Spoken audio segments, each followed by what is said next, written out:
ব্রাজিলের স্কোয়াড দেখে ইউরোপ কাঁপছে। বিস্তারিত থাকছে সব প্লেয়ারদের নিয়ে। বিস্তারিত জানুন পুরো ভিডিওতে।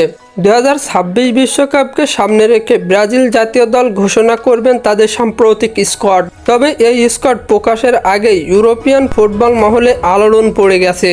কারণ এই স্কোয়াডে জায়গা পেয়েছেন একাধিক তরুণ বিস্ময় বালক এবং অভিজ্ঞ তারকার এক দুর্দান্ত সমন্বয়। দলে আছেন এডার মিলিতাও, থিয়াগো সিলভার মতো অভিজ্ঞ রক্ষণ ভাগের খেলোয়াড়রা। মিডফিল্ডে আছেন ক্যাসিমিরো, ব্রুনো গুইমারেসের মতো ইউরোপ মাতানো তারকারা।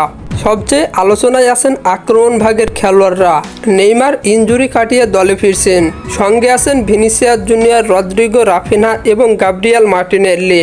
এছাড়াও তরুণ বিস্ময় এনরিক এবং এস্তেভাও উইলিয়ামের নাম স্কোয়াডে থাকায় ইউরোপের ক্লাবগুলো চিন্তায় পড়েছে। দলে ফিরছেন ফিরমিনো ও গ্যাব্রিয়েল জেসুস, যাদের অভিজ্ঞতার এবার বড় ভূমিকা রাখতে পারে। গোলরক্ষক পজিশনে থাকছেন অ্যালিসন বেকার, এডারসন এবং বেন্টো, যারা সকলেই ইউরোপের বড় ক্লাবের অভিজ্ঞ খেলোয়াড়।